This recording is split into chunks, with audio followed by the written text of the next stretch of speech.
போன வருஷம் ஒரு அவே கேம் கூட தோக்காத ஆர்சிபி இன்க்ளூடிங் த ஃபைனல்ஸ் இந்த வருஷம் அவங்களோட ஃபர்ஸ்ட் அவே கேமே வந்து லூஸ் பண்ணியிருக்காங்க கர்ட்டசி ராஜஸ்தான் ராயல்ஸ். ஆர்ஆரை பொறுத்த வரைக்கும் ஒரு சாலிடான பவுலிங் யூனிட் 3 பேட்ஸ்மேனை வச்சுக்கிட்டு வர்ற டீமையெல்லாம் பந்தாடி இருக்காங்க. கவுஹாத்தி வந்து அவங்களுக்கு ஒரு நல்ல ஹோம் வென்யூவாக இருந்திருக்கு. கோலியுடைய பவர் பிளே ஸ்டார்ட்டு, பட்டிதருடைய கேப்டன்ஸ் நாக்கு, இதை தவிர வேறு எல்லா பேட்டர்ஸுமே இன்றைக்கி ஆர்சிபியில் ஃபெயிலு.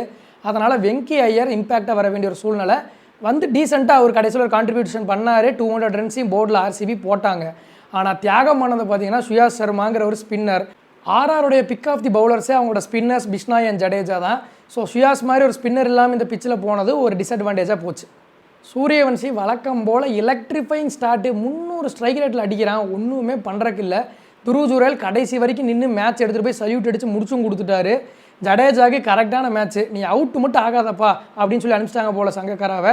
நீ அங்கே இருந்தால் மட்டும் போதும்னு சொல்லியிருப்பாங்க போல். பாய விரிச்சு படுத்துட்டாரு. ஸோ அங்கேயே மேட்ச்சு முடிஞ்சிருச்சு.